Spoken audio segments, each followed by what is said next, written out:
Bom dia para você! Está iniciando mais uma edição do programa Terceirização aqui na Band Curitiba. Obrigado pela sua audiência.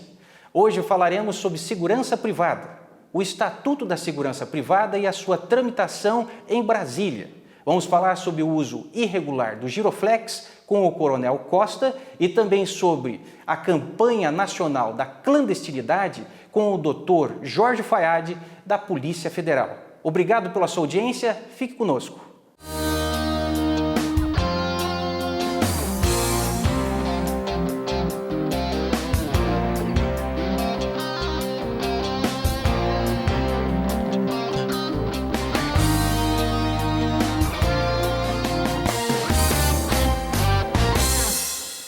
Qual a situação atual do Estatuto de Segurança Privada? Essa é a pergunta comum a todos os envolvidos com o segmento. A proposta, que tem por objetivo regular a atividade de segurança privada, incluindo o monitoramento eletrônico e seguranças em grandes eventos, ainda está em tramitação. O documento começou a ser elaborado em 2008 e ainda não foi apresentado ao Congresso Nacional. Quem vai falar sobre esse assunto é o diretor do Departamento de Elaboração Normativa do Ministério da Justiça, Ricardo Lobo. Ele que esteve no encontro nacional com a Polícia Federal e com empresários do setor. Doutor Ricardo, eu ouvindo a sua palestra, como é que está hoje a tramitação do Estatuto de Segurança Privada? Hoje o Estatuto da Segurança Privada, ele encontra-se em debates internos no Poder Executivo. Basicamente, o texto base é aquele que já havia sido conversado com todas as instituições, sejam as instituições bancárias, sejam os sindicatos dos trabalhadores, as empresas também do setor. E o que se fez foi apenas um aperfeiçoamento, principalmente em relação a inovações que acabaram acontecendo no mercado, na área, após o fechamento da minuta, e com algumas contribuições que vieram de outras áreas do Poder Executivo que também trabalhavam com o setor de segurança privada. Mas a ideia do texto é basicamente aquele que já havia sido discutido com os setores desde os grupos de trabalhos que foram criados em 2007. Dentre as inúmeras inovações que o Estatuto vai apresentar, só poderia citar aquelas que são as mais representativas para o setor? Eu diria que as alterações mais representativas para o setor seriam trazer um pouco mais de organicidade e disciplina para setores, para áreas que são novas, foram criadas depois de 83, né? A legislação que hoje regulamenta o setor é uma legislação que tem aí no mínimo seus 30 anos, então muito veio depois disso. Então ela cria conceitos que hoje são conceitos que no mercado já são clássicos, mas que à época não existiam, como a ideia do que é uma vigilância por monitoramento, quais são as ideias do que seria isso, por exemplo, define melhor a questão da segurança orgânica, então tenta disciplinar muito hoje do que já está contido nas empresas, mas não tem hoje uma regulamentação legal, então que dá um pouco mais de segurança jurídica para as empresas poderem trabalhar. Também define alguns cargos, algumas profissões que hoje não tem previsão de existirem, e traz também um pouco mais claros quais seriam os direitos e os deveres tanto dos trabalhadores quanto das empresas e das instituições financeiras, e define também de uma forma mais clara quais seriam as competências da Polícia Federal na fiscalização, autorização e regulamentação desse setor econômico tão importante.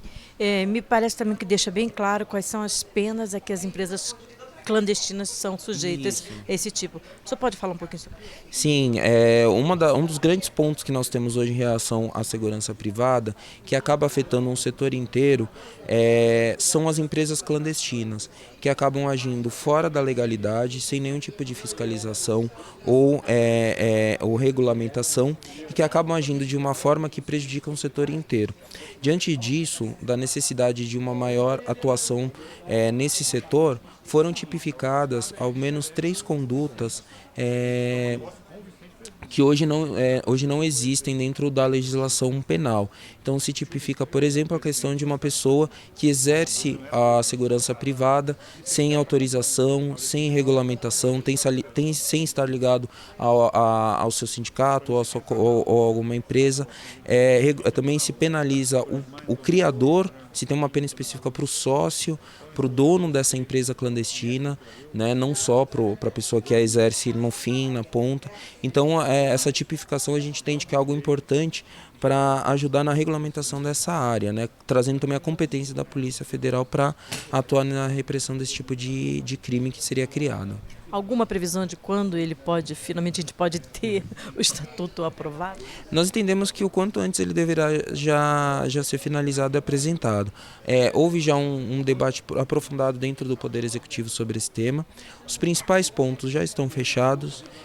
Hoje, atualmente, ele encontra-se realmente num debate final, um ajuste final de redação, de algum ponto ou outro. A gente entende que, acredito que o quanto antes ele deve já ser apresentado. Assim, o caminho mais longo já foi percorrido. Agora a gente entende que é uma questão realmente só de conseguir um ajuste fino final para conseguir apresentar ele. Aí para ele ser apresentado aí no caso ao Congresso Nacional, é isso? Exatamente para ajudar no debate que o próprio Congresso hoje já faz sobre esse tema, né? Ajudar, como sempre, o Poder Executivo a contribuir com o Poder Legislativo nesse ponto, né? O deputado federal Major Olímpio Gomes também fez uma advertência. Disse que vai pressionar o governo federal para que o projeto seja aprovado ainda este ano. Eu disse até na minha exposição que eu cobrei muito duramente o ministro Zé Eduardo Cardoso porque o governo não cumpriu o seu compromisso com a população brasileira, não é com o segmento da segurança privada. Foi compromisso de governo em 2010 de que nós teríamos o Estatuto da Segurança Privada para a Copa do Mundo de 2014.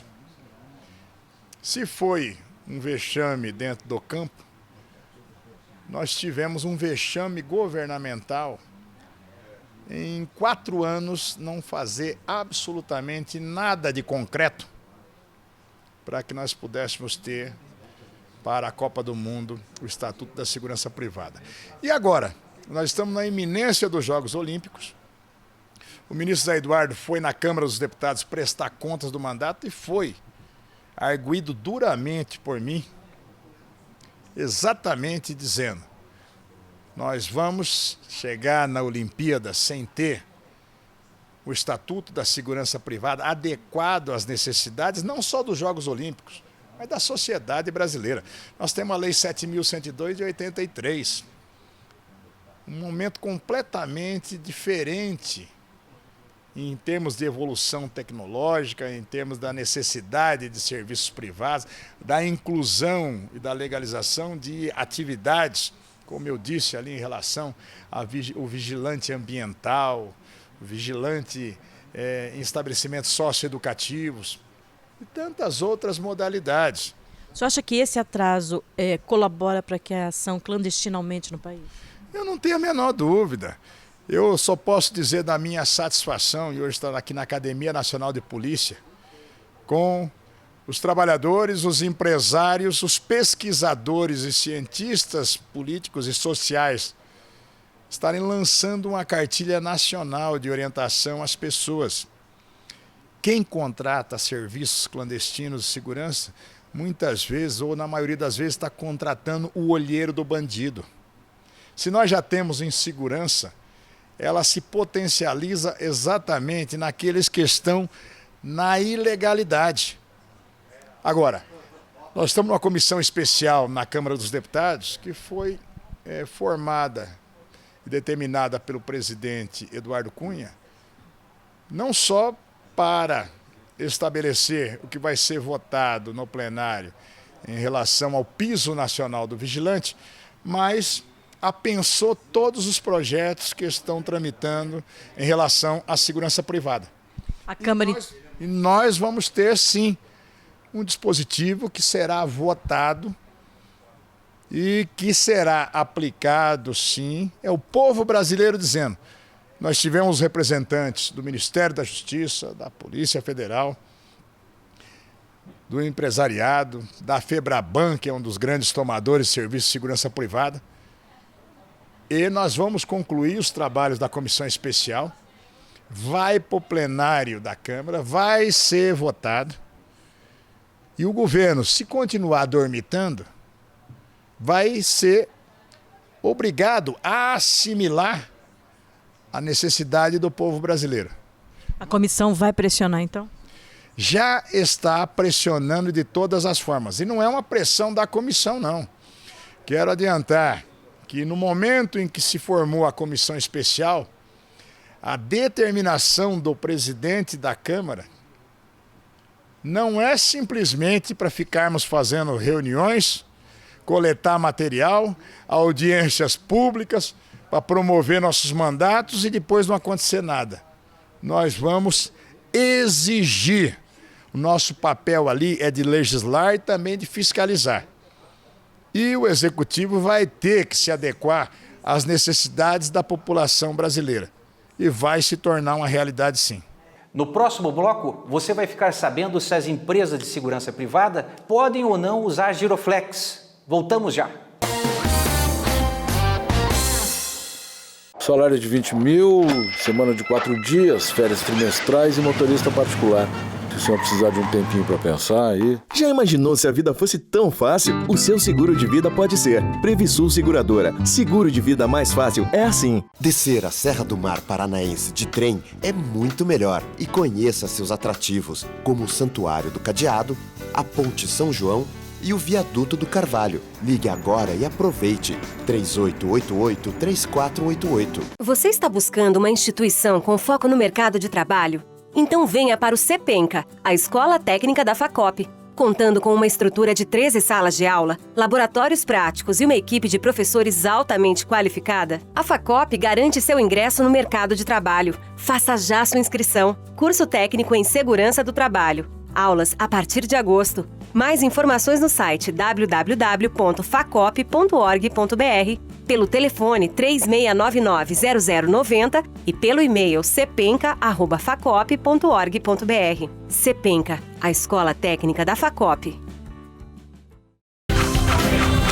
Empresários e trabalhadores, vocês conhecem o benefício social familiar do seu sindicato?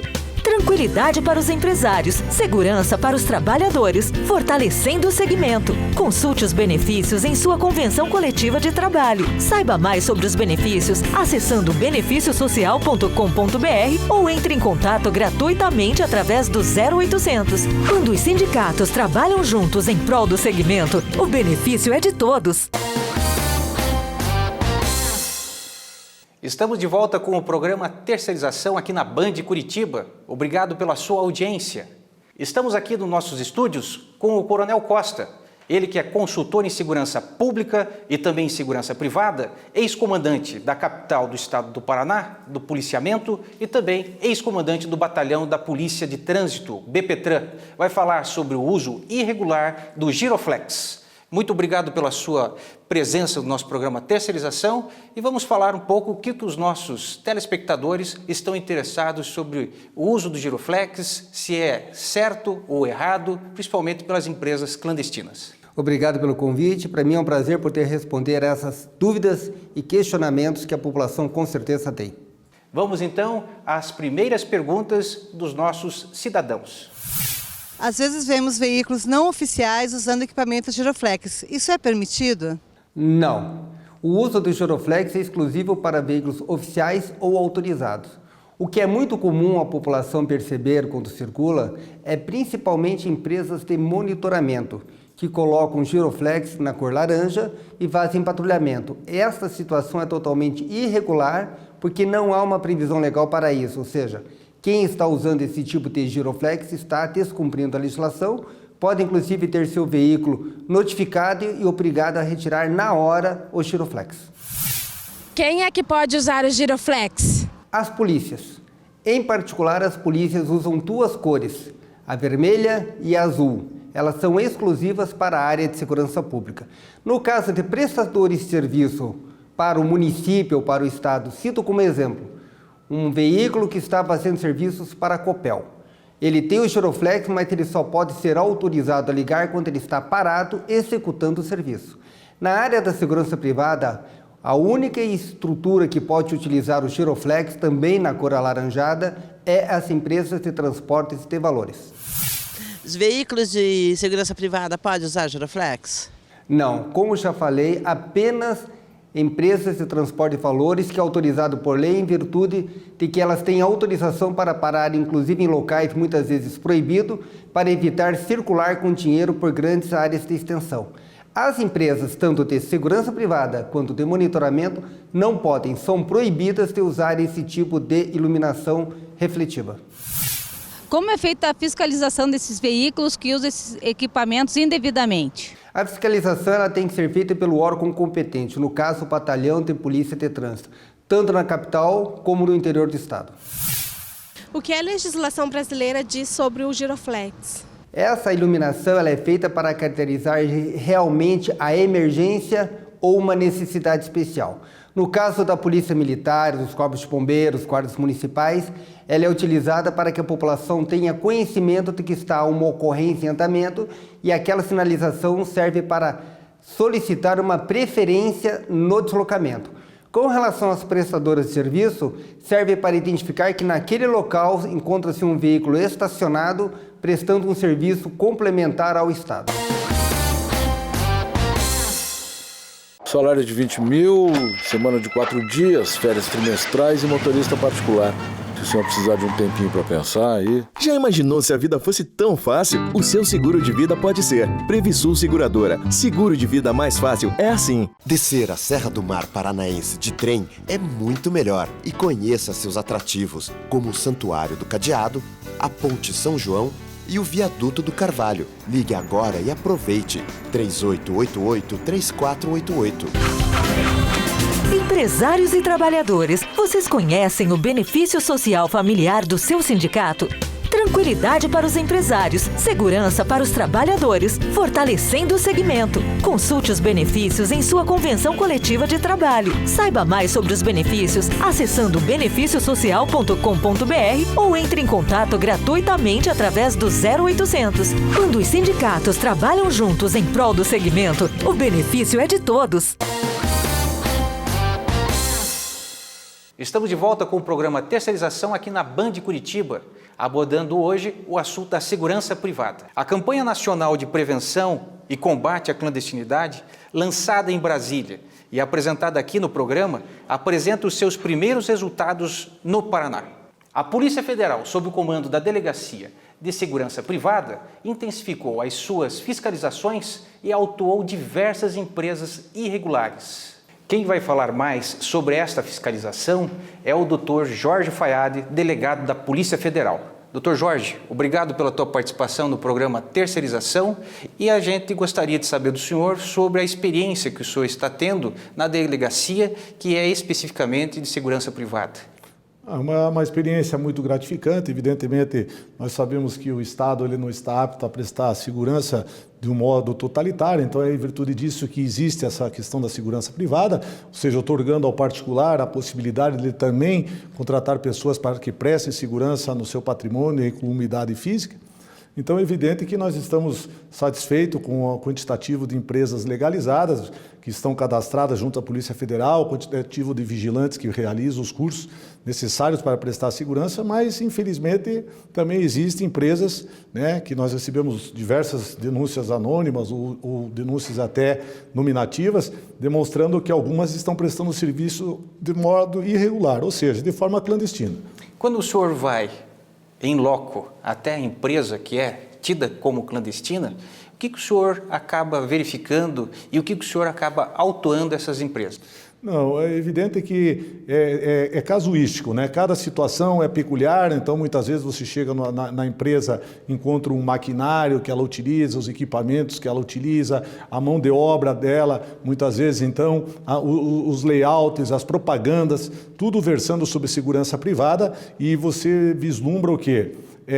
Que elas não são cadastradas perante a Polícia Federal, não adotam os requisitos previstos na legislação de segurança privada e, portanto, elas não prestam uma segurança de conformidade com aquilo que a sociedade precisa, né? Na verdade, é uma insegurança, porque inclusive isso aí é um alerta até para os tomadores de serviço, que às vezes são coautores ou partícipes nessas irregularidades, porque eles pegam as empresas, adquirem os serviços dela, pagam uma mão de obra, um valor irrisório em relação àquele valor que deve ser pago para os vigilantes com aptidão para prestar essa segurança privada, e essas pessoas às vezes não têm perfil de segurança e a mão de obra delas às vezes são pessoas criminosas, com maus antecedentes, e aí eu falo para você, a sociedade se coloca num risco até maior.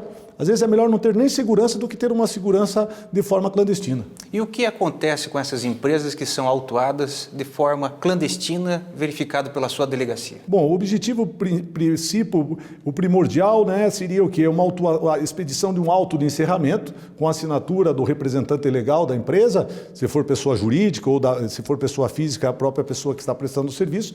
E, na sequência, principalmente a responsabilização criminal, né? Porque hoje os instrumentos que nós temos no âmbito de polícia administrativa vamos dizer, não são tão rígidos a ponto de merecer assim uma multa exacerbada, então muitas vezes só fica no aspecto do auto de encerramento. Então vocês pedem um auto de encerramento, dá o prazo para eles prestarem defesa, quase sempre essa defesa é improvida, não é dado o provimento à defesa, né? E o auto de encerramento é julgado procedente, e na sequência, se elas mantiverem ainda a prestação de serviço, elas vão ser enquadradas no Código Penal como crime contra a organização do trabalho, e volto a frisar que se for feita uma fiscalização a posteriori desse auto de encerramento e elas mantiverem o serviço de segurança clandestina, vai ser pleiteado a prisão preventiva dessas pessoas. E também, consequentemente, não podemos nos olvidar, principalmente os tomadores de serviço. Esses tomadores, porque eu faço um paralelo como traficante e usuário de droga. Não tem traficante se não tem usuário. Então não tem empresa clandestina se não tiver aquelas pessoas que contribuem para a existência dessas clandestinas. E quem são essas pessoas? Aqueles que contratam os serviços de forma irregular. A Polícia Federal vem fazendo um trabalho para divulgar, informar a sociedade. Mês passado, vocês até fizeram uma campanha nacional e também informaram através de uma cartilha informações. Que cartilha é esta e como que está sendo hoje a recepção da sociedade com referência a esse trabalho da Polícia Federal? Na verdade é uma parceria que nós fazemos com a Federação das Empresas de Segurança Privada, também a Fundação da Polícia Federal, que nós temos uma fundação também que presta essa parceria, e a Polícia Federal também, como não pode deixar de ser, é parceiro visando o quê? O benefício da coletividade. Então a forma que foi feita uma cartilha bem didática, simples, isso aí não precisa conhecimento jurídico algum, inclusive tem você pode verificar que tem figuras, né, desenhos que ilustram realmente o que seria uma segurança clandestina, mostrando quais seriam as características de uma empresa clandestina, quais os requisitos para ser uma empresa legalizada, como que deve ser o tomador de serviço. E friso bem, o tomador, esse sim é o principal responsável pela existência da clandestina. Então o tomador sabe como ele não pode chegar amanhã na polícia e dizer, olha, eu não sabia, eu contratei uma empresa e não sabia que ela era irregular. Ele sabe sim, essa cartilha expõe de forma sucinta, é só entrar no site da Polícia Federal, tem um campo segurança privada, lá ele vai digitar o CNPJ da empresa e lá vai verificar se essa empresa está ou não regularizada perante a Polícia Federal. Então o tomador, hoje ele não pode, e veja bem, eu estou indo bem no aspecto criminal. Além do criminal, ele tem a responsabilidade civil, tem a responsabilidade trabalhista também, porque muitas vezes ele pode ser responsabilizado também solidariamente com a própria empresa clandestina nessas contratações de segurança. Então o tomador principalmente tem que ficar claro. Já que a clandestina, ela às vezes faz o arrepio da lei e é uma pessoa que não tem já anda à margem da lei, porque se ela quisesse andar dentro da lei, ela ia regularizar-se, ela anda de forma clandestina, o tomador também vai se responsabilizar. Eu estou vendo aqui na cartilha que existem alguns itens interessantes. Contratação de vigilantes autônomos, policial civil, militar ou vigia. A gente sabe que hoje, infelizmente, está existindo muitos bicos, né, por parte da polícia. O que o senhor tem a dizer? Porque aqui vem bem esclarecendo que a lei não permite. O que eu tenho que dizer é o seguinte, infelizmente, pelo que a gente tem verificado, é que algumas pessoas prestam, na forma em que não está desempenhando sua atividade de segurança pública, como você bem falou, policiais, né, e que até há uma vedação expressa das polícias de exercerem atividade paralela, tem que exercer uma atividade exclusivamente policial, É um risco sério, né? Porque a pessoa não está dentro da legislação, né? E está deixando do quê? De utilizar realmente aquela mão de obra qualificada que presta e realiza tem uma escola de formação para realizar aquele tipo de atividade, entendeu? E ele é instruído para aquele fim. São cursos de 200 horas, né? Você veja, não é um curso de final de semana, é um curso de 200 horas, com aspecto psicológico, aspecto provas práticas de tiro, aspectos normativos, legislação. Então veja que o vigilante, ele não é uma pessoa desqualificada, ele é qualificada para aquele serviço. Ele recebe um certificado de conclusão de curso que é anuído pela Polícia Federal, que assina, corrobora com aquela aprovação dele. E ele tem que ter o quê? Uma vida pregressa regular. Ele não pode ter antecedentes criminais, ele não pode ter condenação, ele não pode ter cumprido pena, salvo se efetivamente aquela residência ultrapasse os 5 anos, que é o período da prescrição da residência. Então é feito um critério, é criterioso isso aí. Você está mexendo com a vida das pessoas. Você não pode pegar qualquer pessoa e falar, entra aqui, eu te contrato R$50 para você prestar segurança. Veja que risco que acarreta uma pessoa que vai prestar uma segurança num show, uma situação de grandes eventos, numa multidão em tumulto. Como é que ele vai agir se ele não está preparado para aquilo? E às vezes ele vai até aproveitar cometer crimes nessa multidão em tumulto, que muitas vezes ocorre, né? Existe até essa situação no Código Penal. Então muitas vezes ele aproveita aquelas situações de multidão e comete crimes. Você não sabe quem que é essa pessoa, né? Então é um risco muito sério. Isso aí é uma questão que deve ser analisada e ponderada, né? E as empresas tomadoras de serviço que são, volto a frisar, as responsáveis por essas ilegalidades. O senhor falou que é fácil acesso na internet? Fácil acesso. O site é www.dpf.gov.br.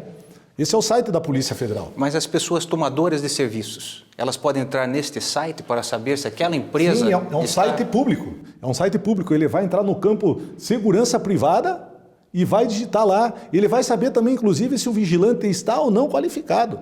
Porque muitas vezes o que acontece? A empresa, vamos dizer uma empresa, aí só mudando um pouco o foco, a regular, às vezes pode ser que no quadro dela um ou outro ali não esteja qualificado. Ela tem 200 vigilantes, às vezes pega um ou outro ali. E essa qualificação no site a gente também pode observar. Também vai constar verificando se o vigilante ou não, seria o curso de reciclagem, porque ele também, 2 em 2 anos, ele tem que fazer um curso de reciclagem, necessita. Então, tudo isso, se existe uma lei, é para ser cumprida. Então, há um critério científico adotando esses tipos de providências. Se essas empresas clandestinas exercem de forma irregular, evidentemente, elas devem sofrer uma sanção. E no cunho didático também, né? Não só no cunho preventivo, mas no repressivo, e buscando o quê? Que outras empresas cometam essas mesmas irregularidades. Dr. Jorge Fayad, obrigado pela sua entrevista aqui no nosso programa Terceirização. Nós estivemos conversando com o Dr. Jorge Fayad, ele que é delegado titular da Polícia Federal da área de segurança privada. Acompanhe agora o Minuto do Presidente.